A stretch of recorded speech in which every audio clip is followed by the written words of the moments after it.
Another edition of our Tuesday live streams. For those of you who have not been on in the past or are new to the Agent Investor Facebook group, we do these live streams every single Tuesday at 11 a.m. Eastern. So I try to prepare content based on the feedback that I get in the group, what types of questions I'm getting during the week, and what I feel can help propel all of the agents that follow me, follow the Facebook group to achieve financial freedom through investing in real estate. And for those of you who have been paying attention, we are the only brand out there, the Agent Investor brand, that is focused on helping agents achieve financial freedom through investing in real estate. If you're new to the group, my name is Tom Caffarella. I'm the owner of the group, the owner of the brand. And, I was a real estate agent, probably like all of you are today. I'm now a broker owner with over 350 agents in my real estate brokerage. But my main thing was when I started out as a real estate agent, my income was always up and down and up and down on what, I call today the real estate roller coaster.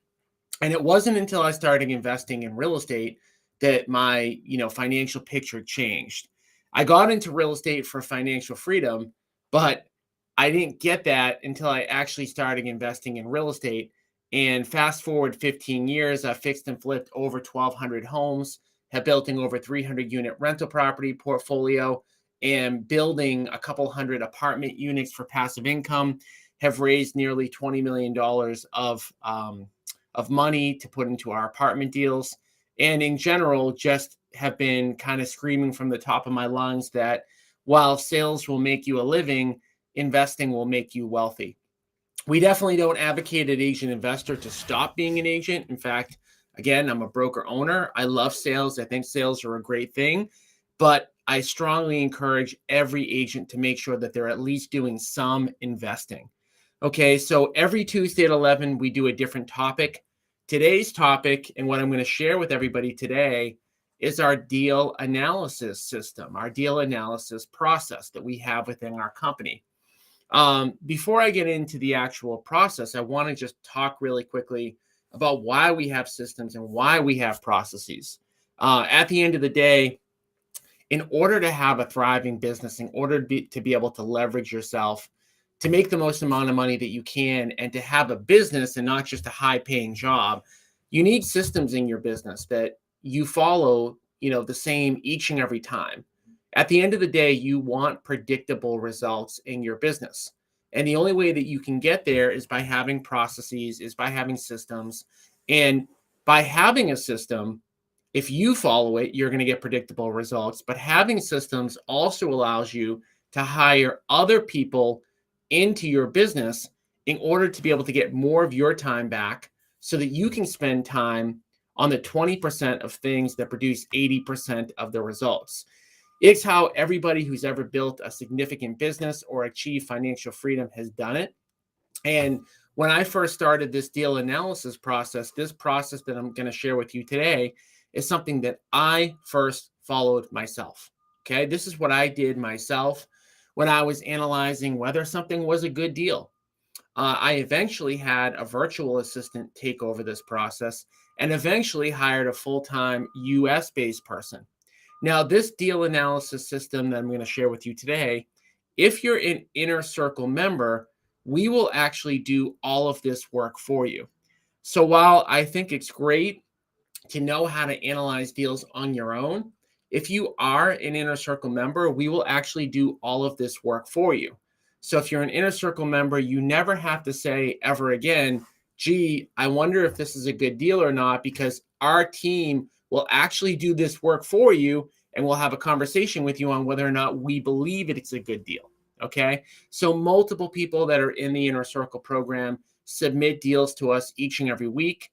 We have a 24-hour turnaround time where we will shoot back to you what we think the value of the property is, what we think it will be worth fixed up, whether or not we think it's a good opportunity.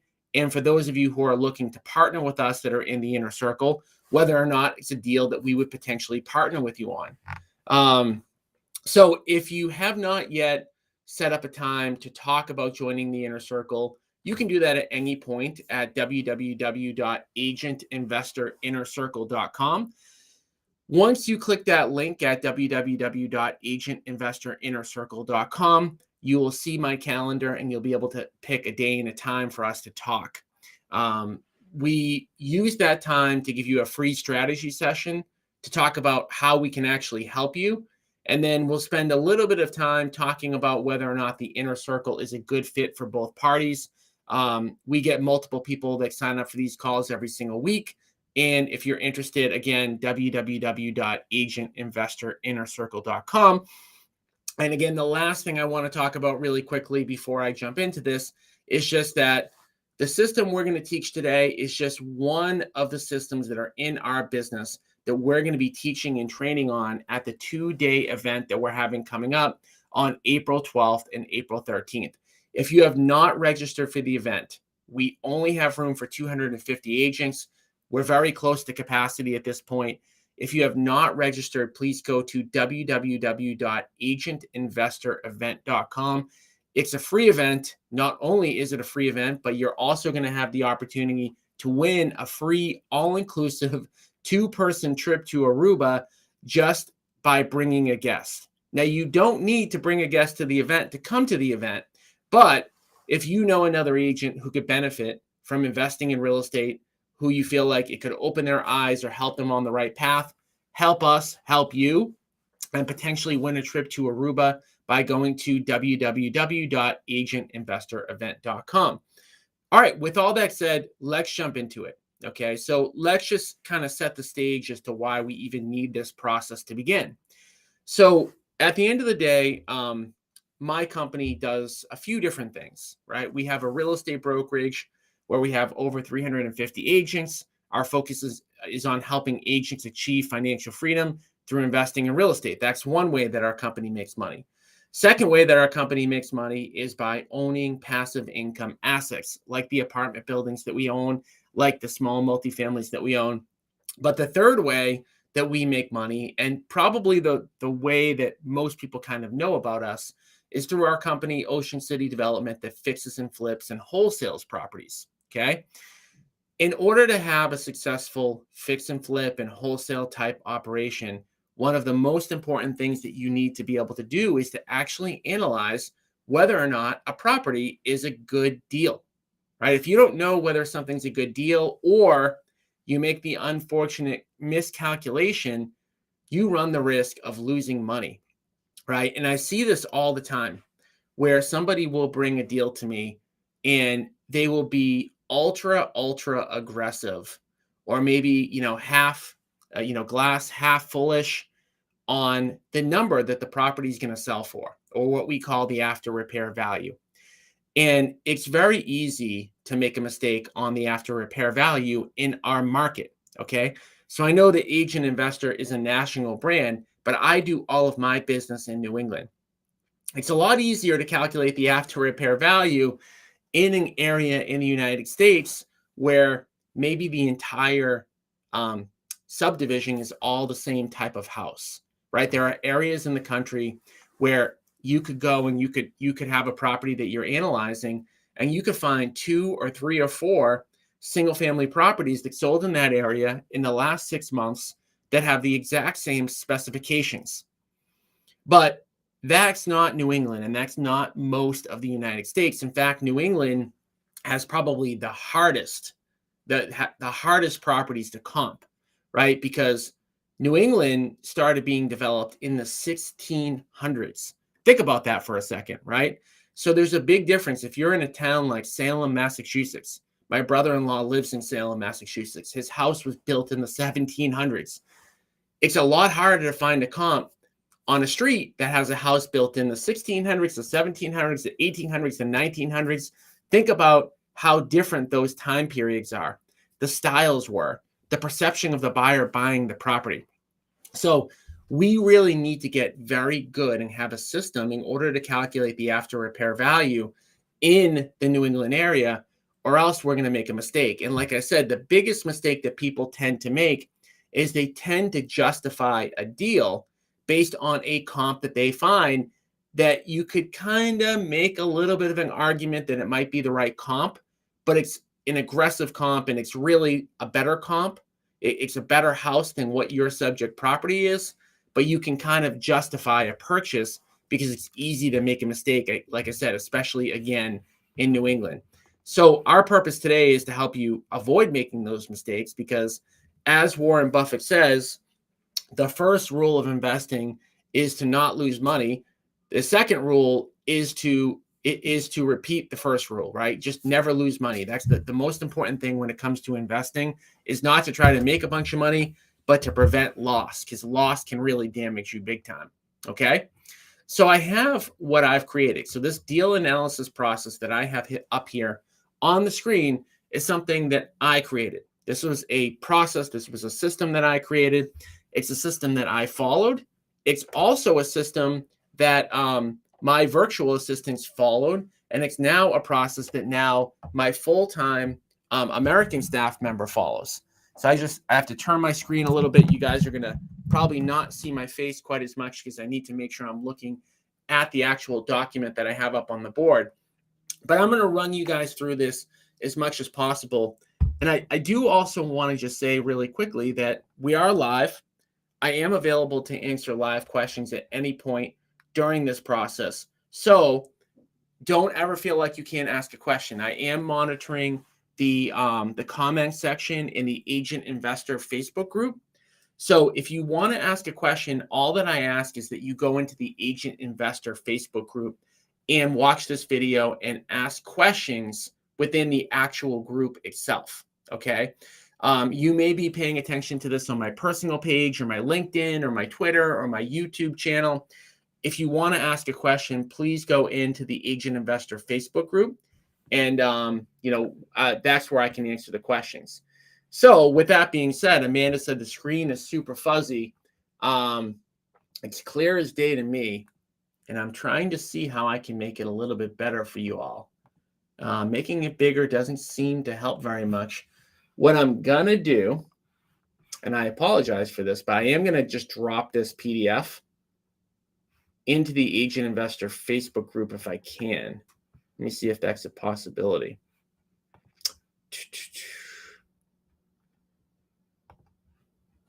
Because this is a fairly big doc. I think I'm going to have to upload this as a link so that I can give it to you guys. Bear with me for 1 second while I do that, because I do want you guys to be able to see this chart. Because I do think it's that important for you to be able to see it. I am going to walk you all through it. And I will say, that as much as I want to be able to teach you guys, everything that I know about this process today, this is something that we developed over the course of literally 10 years. Now that link has officially been dropped into the comment section of the Agent Investor group. So if you guys want to open it up, you can. I do see on the screen it's a little tiny bit fuzzy, and I don't see that I have the ability to change that in any way. Whether I make this bigger or smaller, it seems like it might just be like a resolution thing. Let me just try one more thing here to see if this matters, and it doesn't seem like it does. Oh, well, that's a bummer. Well, you guys all have the link at least. And so I'm going to just leave this up so that I can take a look at it and kind of like walk you guys through it. I will talk my way through it. Okay. So in the upper left-hand corner, the first thing that I'm going to look at is just when you are out there and you're generating opportunities, you're generating leads. Again, we're talking about like fixing and flipping homes, wholesaling homes, or trying to buy small multifamily deals at a discount. You're going to be out there and you're going to be doing things to generate opportunities. You're going to try to generate face-to-face seller appointments by mailing or calling or texting or door knocking or referrals through your SOI. And the first thing I always want to look at is whether or not something can even be an investment deal. Okay. Most of the time, these things can't even be investment deals. And I'm going to tell you why. So in the upper left-hand corner, all of these things need to be met in order for this to even be a house that you could potentially even buy at a discount. Okay. Most properties, like if you go around and you randomly door knock in a neighborhood, most of those properties can't even sell to you at a discount. You can't even get a deal on them because of the following reasons. So the first thing we look at is the mortgage balance divided by the Zillow value. Okay. Why do we care about that? Okay. We care because if somebody doesn't have enough equity in their home to sell to you at a little bit of a discount, you're dead in the water. Like you wasted your time knocking on that door, mailing that person, calling that person, if you're trying just to get an investment deal. Now, of course, we all know we're agents, right? We're agent investors. We can always take these as listings, but they can't be investment deals if the mortgage balance divided by Zillow is greater than 80%, right? So let me just give you a quick example. If the value of the home is $500,000, if the Zillow value is $500,000 and the mortgage balance is 400, 420, 430, the mortgage balance is too high. There's not enough equity in that deal to even consider that to be an investment deal. The second thing we look at is whether the home was built prior to 1980. And this is a more New England-based thing, but just so keep that in mind. It is very, very challenging. I can count on one hand out of the 1,200 investment deals I've done. I can count on one hand the amount of properties we bought that were built after 1980.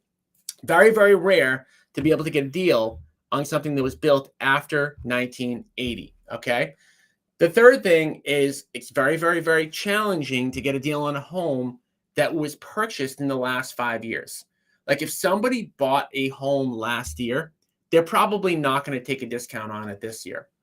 The fourth thing that we look at is property history or prior pictures, right? So we look to see whether or not the property is in good condition or not. We look at the Google Street Scene.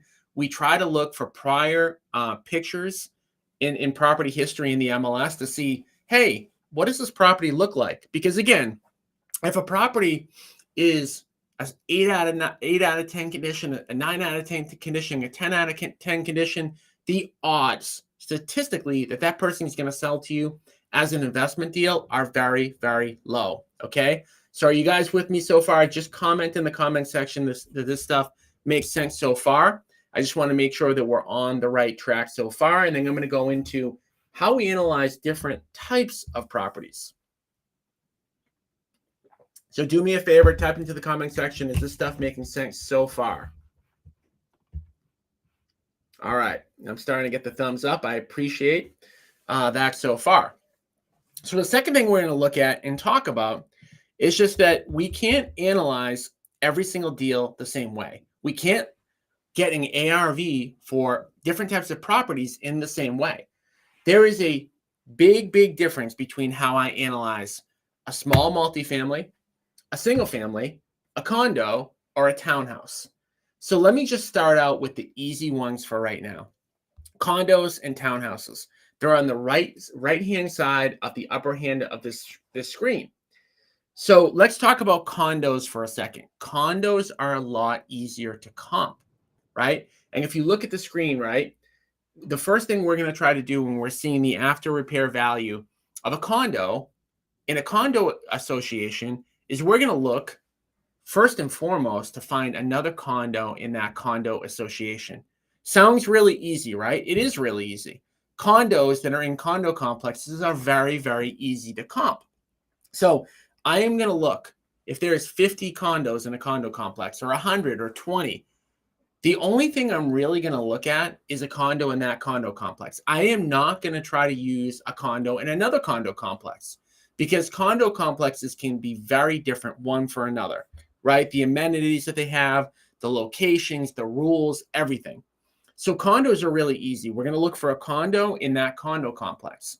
And I am willing to go back further in time than I normally would on a condo in a condo complex because I need a condo in that condo complex in order to do that comp. Meaning that typically I may only go back 6 to 9 months in time for a condo on a single family, but I might even be willing to go back 2 years on a condo in a condo complex because that is going to be much more of a apples to apples comp. And I should say this right now, what are we looking to do with all of this stuff? We're looking to find an apples to apples comp. And where people screw up commonly are that they're comparing apples and oranges, right? It's really easy to say, oh, there's a comp in this condo complex for 250, but there's another one in another condo complex that seems similar for 280, and then you use the 280 comp to justify a purchase that doesn't really make sense, okay? So condos and condo complexes and townhouses are very similar in that nature. Like, it's easy to find that comp. You need to use that comp. You need to use the same townhouse in the row of townhouses. You need to use the same condo in a condo complex. So that's really simple. So that's why I kind of like started with those. So the second thing I'm going to look at really quickly is single families. So there is something up there that you guys are going to see with the single families that I'm always going to look at. That's kind of, this is an area specific type of thing. But in certain areas, single families are worth much more when you tear them down and you build up. It's very challenging to do this really well when you're buying in a lot of different areas like we do, which is one of the reasons why we have this system in place, right? So if you were going to look, as an example, in New England, in a town like Lexington, and you try to comp a property that's a 1,300 square foot ranch, what you're going to see is that it's very, very challenging to buy that property at enough of a discount and actually make money.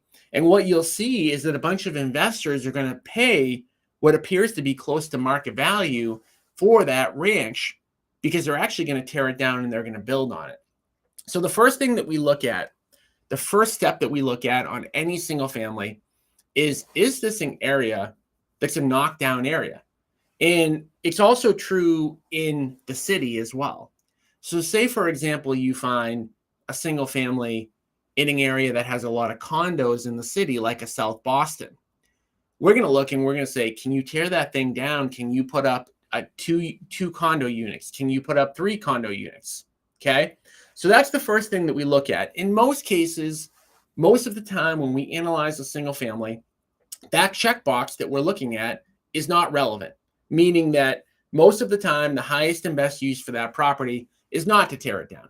But we always have to look to make sure that we don't miss something, okay? The second thing that we look at is we look at our cheat sheet. And we want to find out, so this is not just to get the after repair value, but the calculating offer. So the second thing that we like to look at is we like to look at the type of property and the type of reno. Okay, so if you go down on that cheat sheet, again, this is something that I created. This is an imperfect science. What I want you guys to do are 2 things as I'm going through this. First, know that if you're in the inner circle, we're going to do this for you. So you don't need to get too caught up in this. If you're not in the inner circle, you don't want to join the inner circle for whatever reason, just keep in mind that your market may be a little bit different. You may not like exactly how I'm doing things. So you have to kind of create something like this for yourself. Okay. So again, getting back to single families, we talked about the first thing that we're going to look at is it a knockdown? If it's not a knockdown, now we have to look at what type of single family is it. I'm going to put my cursor up and kind of highlight the part that I'm talking about right now. So it's challenging. Again, we're in a market, we're in New England, where depending on the year, there are so many different styles. And this is, again, an area where there can be a lot of mistakes made, a lot of confusion, a lot of, I don't want to say over exaggeration, but mistakes made where you're going to think a property might be worth more than it really is, and you might pay too much. So I've organized the style of property from basically, for the most part, the least valuable to the most valuable. Okay. And if you guys kind of look on that screen, you'll see that these are generalities, but in general, a bungalow is going to be worth less than a ranch, is going to be worth less than a small cape, is going to be worth less than a large cape, is going to be worth less than a bigger colonial or gambrel, and is going to be worth less than a large colonial or a large Victorian. Okay. These are generalities. Okay. So again, I should point out that determining what to offer on a house and determining what it will sell for after the fact, it is a combination of a science and an art. Okay, so what we have up here on the screen is the science, right? But we also know that it's partly an art too. And that's, again, one of the benefits of being on the inner circle is that you always get a second opinion, right? So if we've fixed and flipped 1,200 homes and we're going on 100 appointments a week, that's 100 properties times 50 weeks. That's 5,000 properties we're looking at per week over the course of a 10-year period. That's 50,000 homes that we've analyzed. So where I say it's an art is that this is not an algorithm, right? This is not, chat GPT. This is not artificial intelligence. There requires a human to have some input here. So as you're seeing what I have up here on the screen, which is that I believe that in general, bungalows are worth less than ranch, less than small capes, less than large capes, less than bigger colonials or gambrels, less than large colonials and Victorians. There is someone out there that's been in real estate for long enough that knows that there's some exceptions to these rules. But if I have a bungalow that's got kind of a funky layout and I see it's got like 700 or 800 square feet or 900 square feet, I don't want to compare that to a larger or a larger cape that even has maybe the same square footage, because I know in general the layout's going to be a little bit worse. The feel of the home is going to be a little bit worse. Maybe even the craftsmanship is going to be a little bit worse. So again, talking about trying to find apples to apples comparisons, in an ideal world, if your subject home that you're analyzing is a bungalow, in an ideal world, you're going to find another bungalow. But here's where it's challenging in an area like New England. A lot of times we have to kind of make exceptions. So we may have to compare a bungalow to a ranch, right? But if I'm doing that and my subject property is a bungalow, in my mind, I'm going to make that a little bit of an adjustment down on the ARV, okay? So, getting back to this top here, where we're talking about the cheat sheet, we're looking at the style of the home. And then with the apples to apples comparison, as we go down to E and F and G and H and I and J, in an ideal world, E, F, G, H, I, and J are all going to be the ideal thing. I'm going to talk about the ideal and what's reality, right? In an ideal world, we're always going to compare in F the same bed count, right? We're always going to compare the same bath count. We're always going to compare the same year built. We're always going to compare the same square footage. We're always going to get a radius of maybe a quarter mile or less. So where this is a little bit of an art, and I'm going to talk you guys through this, is that you're almost always in New England going to have to make exceptions. And even in other parts of the country, a lot of times, these exceptions are always going to be true. So I'm going to give you guys just some examples. I'm going to talk about F, G, H, I, and J really quick. So let's talk about bed count, right? The less the amount of beds, the less you can have a variance. And I didn't say that very well. I didn't say that very eloquently. So let me walk you through it. If you have a 1-bedroom home, you can never compare it to a 2-bedroom. If you have a 2-bedroom home, you can never compare it to a 3-bedroom. If you have a 3-bedroom home, you can maybe kind of make an exception to compare it to a 4-bedroom. If you have a 4-bedroom home, you're probably fine comparing it to a 5-bedroom. If you have a 5-bedroom home, you can definitely compare it to a 6-bedroom. If you have a 6-bedroom home, you can definitely compare it to a 7-bedroom. So the more bedrooms that your subject property has, the more leeway there is to compare to something that's not the exact same bed count. So the rules are pretty simple. If you have 0 beds, it needs to be compared to a 0 bed. If you have a 1 bed, it needs to be compared to a 1 bed. A 2 bed needs to be compared to a 2 bed. A 3 bed can sometimes be compared to a 4 bed, but never a 2 bed.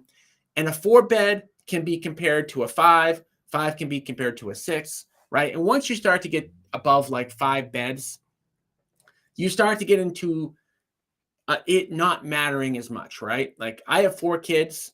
and we use 3 bedrooms in my house, right? We have 6 beds in my house, but we only use 3, right? So having a crazy amount of bedrooms usually doesn't matter. Let's talk about bath count for a second. So it's kind of the same premise as the bed count, where 1 bath needs to be compared to 1 bath or 1.5 baths. Now, I know that that's not ideal, right? You don't really want to compare a 1 bath house to a 1.5 bath house. But if you're making an exception, sometimes you can. Of course, just know that if you're comparing a 1 bed to a 1.5 bed, you're going to have to discount that 1 bed a little bit. But I have the rules up here. So if you have a 1.5 bed, you can use anything from a 1 bed, 1 bath to a 1.5 bath. A 2 bath can be compared to a 2 or a 2.5. A 2.5 bath can be compared to a 2 or a 3. And a 3 bath can be compared to anything from a 2.5 bath to a 4 bath.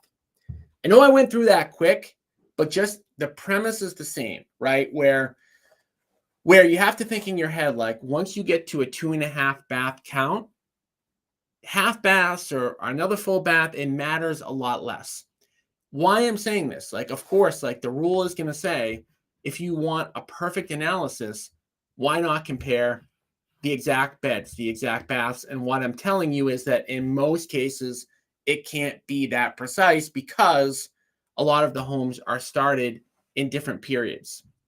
All right, so let's talk about year built. Year built can be a big one around here, can be a real big one.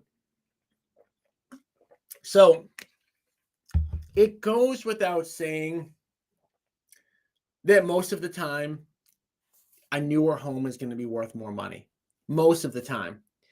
But we all know there are some exceptions to these rules in certain areas where some of the older homes can be some of the better homes. So what do we do knowing that there's no hard and fast rule? Like I live in the town of Melrose. You guys probably see my Melrose sweatshirt. And the home I live in is 1880, built in 1880. In that town, people actually want the 1880 home. It's kind of a funny thing. So what do you do? Like, what do you do if you're not really sure? And the answer is you want to compare stuff to the same time frame. And so I broke it up into 3 different time frames. I have 1600 to 1850, right? Which I define as, antique-ish, older homes, right? These are the homes that they're very old, right? There can be some appeal to these houses. There are buyers that like these type of houses. But what you can't do, I don't care how nice you make a house, you cannot compare a house that was built in 1700 to a house that was built in 1980. So this is a pretty much as close to a rule as you can get. You need to compare the time frames. And I have a really wide time frame here that I like to use. Again, 1600 to 1850, that's a certain type of buyer, right? Some buyers are just not going to buy homes that old. Some buyers are going to really not want them. So you have to compare them. The next year built I have, it's another wide range, which is 1850 to 1980. In the New England area, I would call that like the vast majority of homes. 1850, 1900, 1910, 1920, 1950, 1960. And I know that this is a really wide range, but I found in general that if you renovate a 1910 home and you do a really good job on it, in general, it's not going to sell more than if you renovate a 1950 home and make it really nice. Okay. So again, we need to have rules that we can follow. This isn't in perfect science, but this is me doing the best that I can. And then I also make another rule which says 1980 or newer. Okay, 1980 or newer. I know 1980. I was born in 82, right? I'm 40. And I know for me, 1982 doesn't seem that old, but it was 40 years ago at this point. But I do think in general, 40 years ago is when I start to look at homes and say, oh, it's kind of a newer home for New England. Okay. Again, if you're not in New England, you have to make these own rules for yourself based on what the buyers in your market perceive. I know that if a house was built in 1990, in New England, in general, people are going to be like, oh, that's kind of a newer house. That is probably very different in Tampa, Florida. So just keep that in mind. Again, I want you guys to get a high level overview to think this is not for you to copy what I'm doing. I have no issue with you copying what I'm doing, but you want to make these rules for yourself. Okay. So, and then square footage. Square footage is something that we have to keep a pretty, narrow window on. And I like to compare properties that are single families within 10% of each other. Okay. So if a property is a 2,000 square foot house, I want to find a comp that's 1,800 to 2,200. Now, keep in mind, not all 2,000 square foot houses are the same. But in general, I want plus or minus 10%. Now, before I continue to go on, I just want to check in the comment section to see if anybody has any questions on anything we've covered so far. Again, if you're somewhere outside of the agent investor group, you've got to be inside the agent investor group to ask the questions in the comment section. It's okay to tune in, but you won't be able to ask questions unless you're inside the agent investor Facebook group. So I'm just going to stop here just for a second. If you can give me some feedback, again, either this is making sense or you have a question, please type something into the comment section. And while I'm doing that and while I'm saying that, again, I just want to make sure that each and every person had the opportunity to register for our upcoming 2-day event at www.agentinvestorevent.com. I can't stress enough, this is one of the systems we're going to be talking about at the event in more detail. We're going to be going through all of the systems that we use in our business in order to become successful agent investors. If you like what we're talking about today, we're getting into the nitty-gritty a little bit. A lot of times when I teach and I train, I talk a little bit more high level. I'm not going into the system itself as much. If you like what we're talking about today, the 2-day event that we have coming up on April 12th and April 13th is going to be much, much more of this. Okay. So keep in mind that, the upcoming event on the 12th and the 13th, it's going to be less like why you should be an investor. It's going to be less why it's important. It's going to be more about the nitty gritty on the how-tos. So again, if you haven't registered yet, go to www.agentinvestorevent.com. And I am going to say again, as I said in the beginning of this presentation, you need to be registered for it ASAP because there's only 250 agents that can fit in the room. Even if you're with my company, you need to register because we're letting the first 200 people that register come. And again, make sure that you guys bring a guest and all that kind of stuff. So I don't see any questions popping in, so I'm going to continue on. So the next thing I want to talk about is radius. Okay, this is where Zillow and Trulia and these companies tend to kind of make their biggest mistakes is in the radius. And this is why, not to go too much on a tangent, why I don't love artificial intelligence or ChatGPT or stuff like that, because again, you can make as many rules as you want for this stuff, but at the end of the day, if you're going to run comps, you need a human to do it. You need a human, or else we should just use Zillow. And by the way, I love Zillow. I think Zillow is a great tool, a great product. It's just not a great product to tell you the exact value of your home. It's a good 10-second estimator. If you only have 10 seconds to figure out the ARV of a property, Zillow is the only way you can get close. But if you're actually going to buy a home and make a purchasing decision, the Zestimate is just one small data point to look at, but it's just one small data point. And again, where Zillow and the Zestimate can get screwed up is letter J, which is the radius. Okay, so Zillow is going to run like a formula, and I've seen Zillow pulling comps from 2 miles away, 3 miles away. I've seen Zillow pulling comps from other cities, other towns. So what we want to do when we're starting and comping a property is we want to start off small when we're looking at a radius. And in an ideal world, like 1/4 of a mile or less is ideal. 1/4 of a mile or less means we're going to be in the same neighborhood, right? If you can walk there within 2 or 3 minutes, you're in the same neighborhood, okay? Now, the further you go out from that 0.25 radius, the more challenges you could have. Okay. So I start off with 0.25, 0.35, a quarter of a mile, a third of a mile, hoping that there's a comp in that radius. Sometimes there is. And if there is, I'm very happy. Sometimes we have to go further out. Now, we have to go further out in a lot of cases when the location is more rural. So for example, if you are doing if you're running a condo in a condo complex or a condo in the city, you're not going to have to go out a mile. You're not going to have to go out a half of a mile. If you go out a mile in the city of Boston looking at condos, you're going to have 100 comps to choose from. And you're going to be in vastly different neighborhoods if you go a mile out. However, and I'm sorry to make this too much about New England because I'm here, but if you're in a more rural area, like if you're in a Newbury or if you're in, some parts of New Hampshire, you may have to go out a full mile to get a comp. Okay. So the whole premise with looking and finding apples to apples is start small on the radius, go out if needed. Okay. And it does matter in general what type of property you're comping. If you're comping a condo, you can only go like a tenth of a mile to a quarter of a mile. Whereas like if you're in a rural area, you might have to go out a half a mile or a full mile, but be very careful about how far you go out. Okay. So I've talked so far about how we kind of like look at these properties. The next thing I want to look at is E.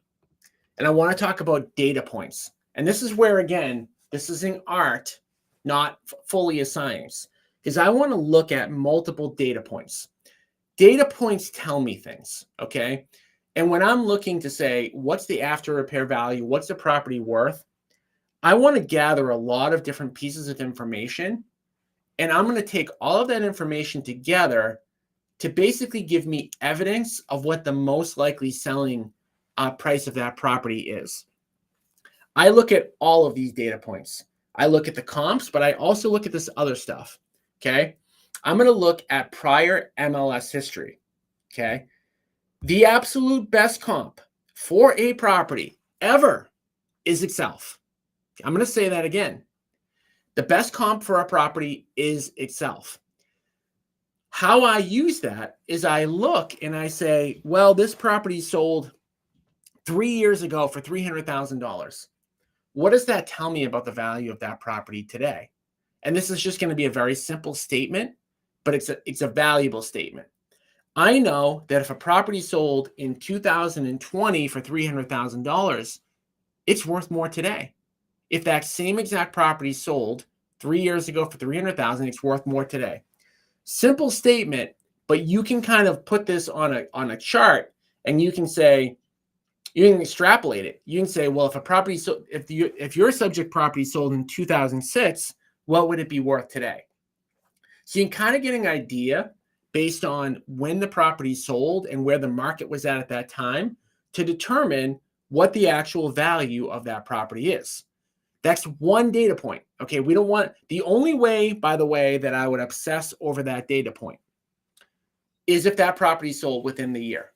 At this point in my market, the market's pretty much flat from a year ago. If a property sold a year ago for $300,000, it's worth right around $300,000 today. I'm not even going to look at any other data point. That's how powerful that data point can be. Now, again, I want to stress enough that you're not typically looking at a property that sold a year ago, right? But if you are, that's a strong data point. I also want to look at public record. Why do I want to look at public record?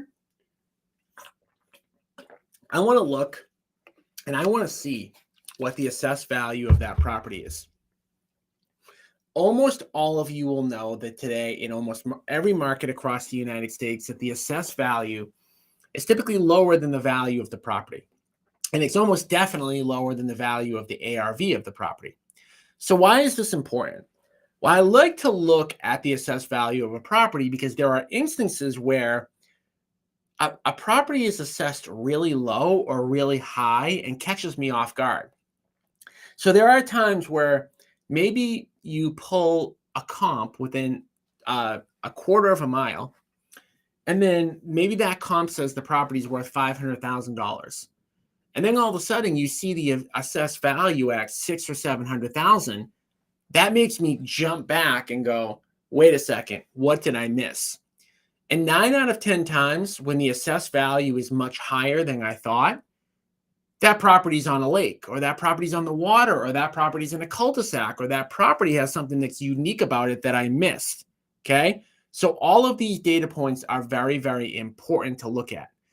The opposite is also true. There are times where I run a comp of a property and I think that the comp says the property should be worth $300,000.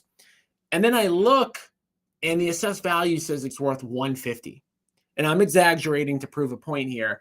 And when I see the assessed value that low, I go, ooh, what did I miss? And again, 9 out of 10 times, I look, and maybe I look on Google Street Scene, or I look at something, and then I see that the property's in an industrial area, or the property's on a highway, or there's something really funky about the property, okay? So the next thing I want to look at is the Zestimate, okay? Zestimate's important. Zestimate is similar to an assessed value, right? Where we know that the assessed value is typically lower than what the property's worth. I would say in general, the Zestimate is worth close to what the property is worth. In general. Very general statement. I know that probably incites a lot of emotion from people. I know some people hate Zillow. They hate the Zestimate. They think it's a joke. But I believe that the Zestimate's the easiest way to find a rough idea of the value of a property in 10 seconds. So when I see a Zestimate really high or really low, it's the same feeling I get on the assessed value where I say, wait, what did I miss? And again, maybe I missed something, okay? So all of these things being said, right, I just went over all the stuff in box 8. This is why it's definitely an art and not fully a science, because we have to use a lot of different data points. We have to look and say, hey, is there anything we potentially missed or should adjust or anything like that? So I've covered a lot. And I know that this document is pretty big. It's also probably somewhat confusing to people if they kind of look at it really quick. Again, I can't stress enough that, like, if you're in the inner circle, please take advantage of us doing these for you. And by the way, I will show you guys something. Like, what is the outcome of all of this stuff? Let me just show you the outcome of, like, when we actually, like, run one of these.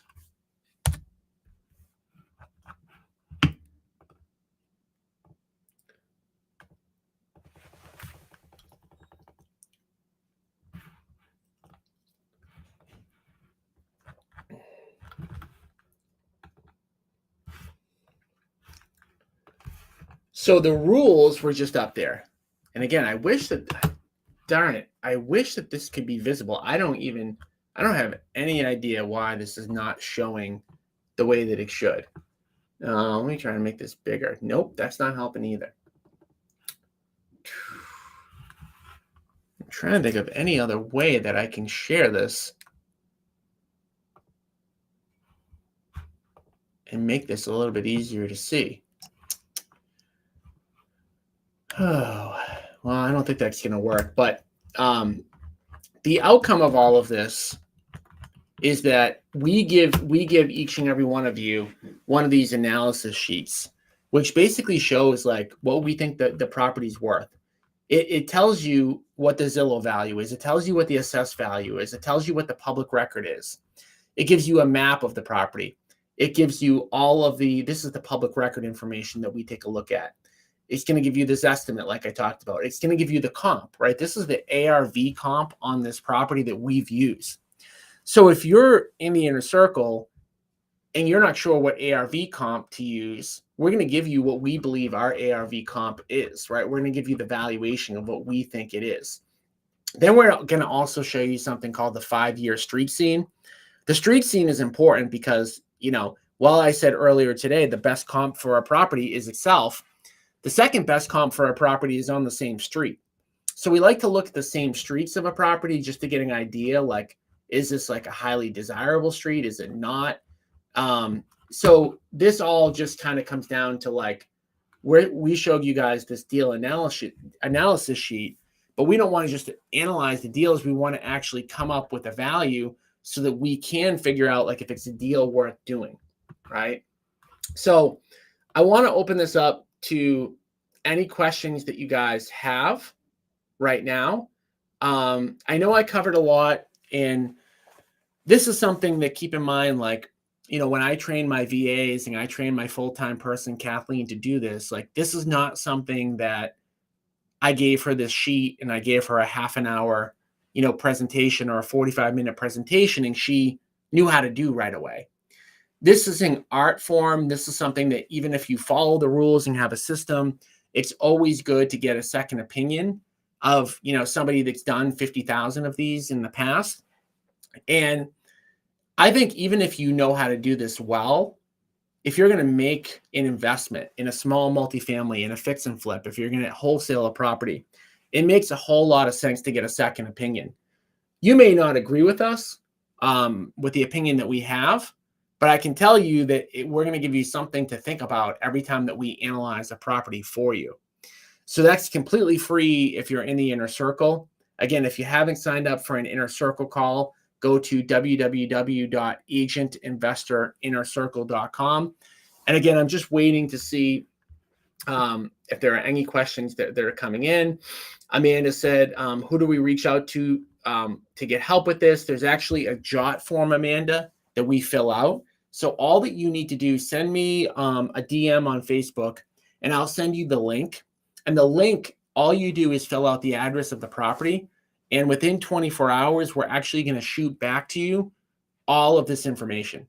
So we're going to give you all the information you need within 24 hours of you submitting a JOT form. So we have a standard process that we follow. All right, I'm looking at any other questions that are popping up, and I'm not seeing any. So again, last thing, for those of you, again, who haven't registered, just go to www.agentinvestorevent.com. There's much, much more of this. Again, if you found this to be valuable at all, this is what the 2-day event in April 12th and April 13th in Woburn is going to be about. It's about the systems that we use in our business. And like I said, like I've said this a million times in the past, if I look back to the 15 years that I've been in real estate, the biggest improvements that I've ever made are when I've gone to in-person events. And it's one thing to be live here for 45 or 50 minutes. Thomas did ask what the cost is. It's absolutely free. And that's the thing, right? So it's a free event. And even if you're not local, like if you're coming from another part of the country, I've gone to California, I've gone to Florida, I've gone to Ohio, right? Who the heck wants to go to Ohio? I've gone to Dayton, Ohio for 2-day and 3-day events that I felt were valuable, right? So my whole point, though, from a second ago is that there's something about going to a multiple day event that's much different than tuning into something, live like this. It's 2 full days of immersion, not just with myself teaching, but with my team teaching. And there's something about just blocking everything else out and committing those 2 days. And there's something even more powerful about getting on a plane to do it, right? I mean, to drive 15 or 20 minutes if you live in the greater Boston area, or an hour, I give you credit for doing that. But there's something much more powerful about getting on a plane or driving 3 hours. Like we had people last time that drove from like upstate New York 4 or 5 hours to get here. I promise you it's going to be worth it. Like Thomas asked, like it's completely free. Not only, but we're actually going to be paying for your food.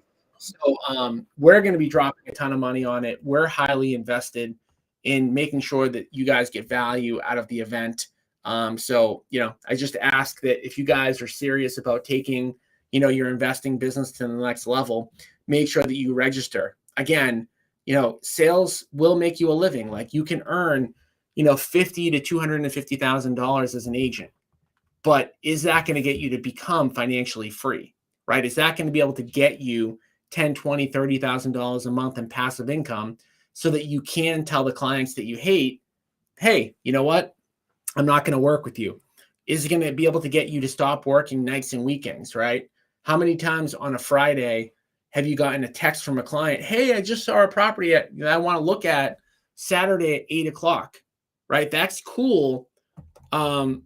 But you don't want to have to be a slave to your clients 24/7, 365.